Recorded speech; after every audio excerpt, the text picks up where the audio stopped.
Hi, this is Dr. Hanson with Infinity Health. Another video today on about the healthcare industry to kind of help patients understand and navigate what's going on and why things seem to cost more and why insurances are so complicated and they don't need to be. Insurance in the conventional sense typically you would think is going to help with reducing costs of healthcare. Well, to the contrary. What we know is insurance companies are actually contributing to the higher cost of healthcare. And there's a reason it benefits them. And hopefully by the end of this you'll understand it and have some palpable understanding of it. There's going to be some math involved, so maybe it's not too complicated.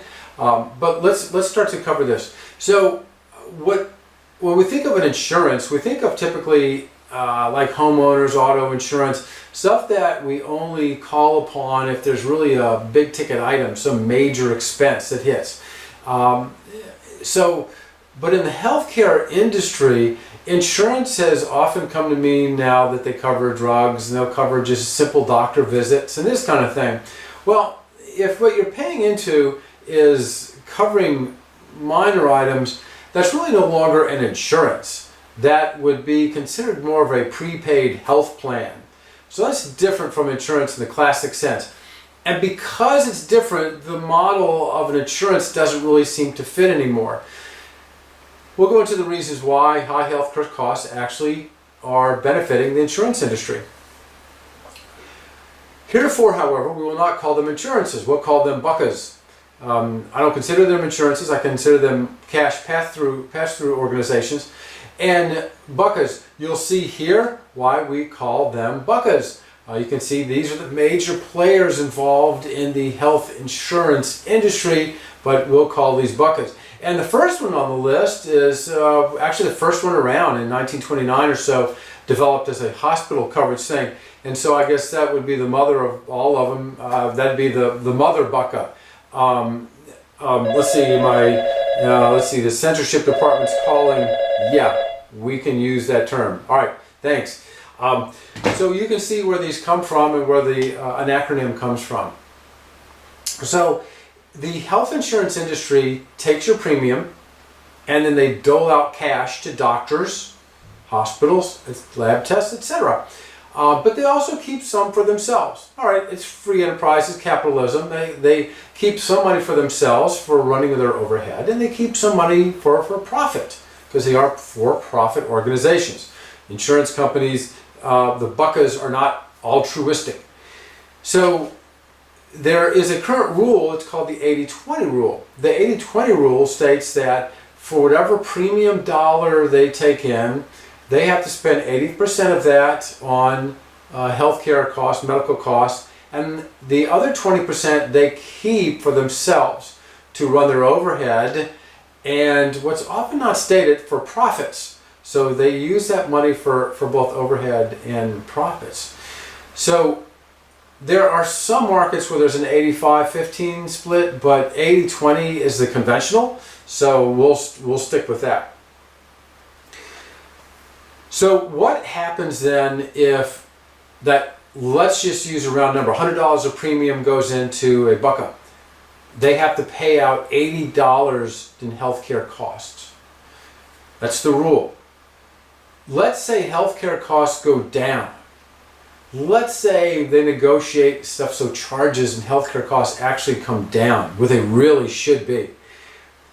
Well, maybe the BUCCA notices that instead of having, they collect the $100 in the premium, and for every $100 collected, instead of paying out $80, healthcare costs are actually more about $70. Well, we all think that's great. Healthcare costs are going down. We thought maybe the BUCCA would think that would be great because we're all better. Well, no, because if they're only paying out $70, then they're violating the 80-20 rule. If they're for every $100 in premium they collect, they need to be paying out $80 and they keep $20. They can't pay out $70 and keep $30. So they need to readjust things. So if they're actually paying out only 70%, they can't keep the other 30% as profit and overhead.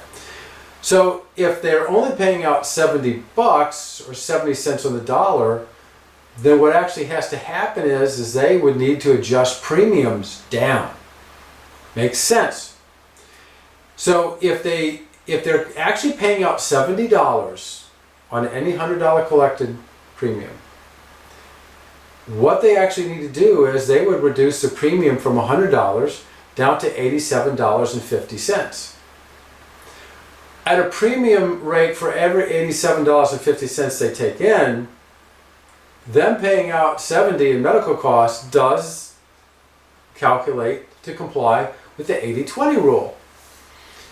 However, if they're only taking in $87.50, that means they overcharged you. So they're not going to pay you back the difference. 100 minus 87.50 is $12.50. You're not going to get a check for $12.50 in the mail, but in general, collectively, the BUCA should reduce premiums to reflect those decreased healthcare costs overall. But more importantly for them is that if the premium that they're getting in now has reduced from 100 down to 87.50, remember, they keep 20% of the premium for profit and for overhead. Well, now they're not taking 20% of a $100 premium. They're taking 20% of an $87.50 premium. So their amount they keep is going to be in the neighborhood of $17.50. So they used to keep $20, but now they're only keeping $17.50. So because they keep less, they are going to get less, so they maybe have to trim their overhead a little bit. But more importantly, they may actually have reduced profits. Now, a publicly traded company that has reduced profits, has declining profits, also then has reduction in share price of their stocks. And so you'll have angry shareholders, you'll have an upset board and CEO. So the insurance model, the BUCA model, benefits by keeping healthcare costs at a high level. Because if costs are at a high level, 20% of a big number is more money for them than 20% of a small number. It's this distorted mechanism which keeps things amiss, and which is costing all us increasing amounts for premiums and for basic health care. One aspect that you might throw in there is that, well, why doesn't the healthcare costs maybe are going down or less than they really should be? Because that's the real issue. The healthcare charges and costs that we see are not real. They're fabricated. Maybe the BUCA can reduce the premiums and just get everybody's business. So they'll just reduce premiums and they'll get more clients signed up with them because they're going to be slightly cheaper. So they'll get more clients, but the premium is less. So they're going to overall, in general, get the same amount of income taken in. But now they have more clients they have to deal with. So it's more work for them to do. So there's no incentive to really reduce the premiums. Additionally, it really isn't a competitive structure. You can see the BUCA's really number 5 carriers. And they're really not in strict competition with each other. We all know that the insurance lobby up in Washington, D.C., and also in state legislatures, is very heavy. A lot of money is spent on legislators and no doubt influence. Well, what happens if healthcare costs actually do go up? Is that going to cause the BUCAs to go broke? Well, no. Because if there's an increased cost of health care expenses for whatever reason, even if it's an artificial increase in health care charges and costs, all they have to do is increase your premiums, and now you're paying more. Or they go visit the insurance commissioner and say, well, we need more money. And the insurance commissioner, there's a good chance they'll gravitate and allow that. So those are the basics of why the Buccas like to see healthcare charges and costs high, because a percent of a big number is larger than the same percent of a smaller number. That doesn't mean necessarily they're sinister. I think that there's a lot of corrections that need to be done, but just know that's the model. And hopefully you have a little bit of understanding of what's going on and why the Bucca industry, in fact, likes to see charges higher overall. So I hope this gave you a little info. If you liked the video, please like it. Please also subscribe. Subscribe to the video, and that helps me get more out and helps everybody see stuff without requiring separate mailings.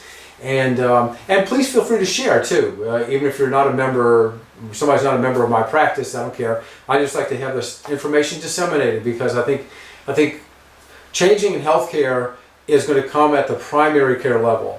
Change of healthcare, it does not originate in Washington, D.C. or Baton Rouge. That's not where it originates. That's part of the problem. So we're not going to ask the people that created the problem to help fix it. We'll ask them for their help, but we need to keep the hammer down. Okay, well, thanks for listening, and we'll be coming up with another video in the very near future, and I'll talk to you later. Bye.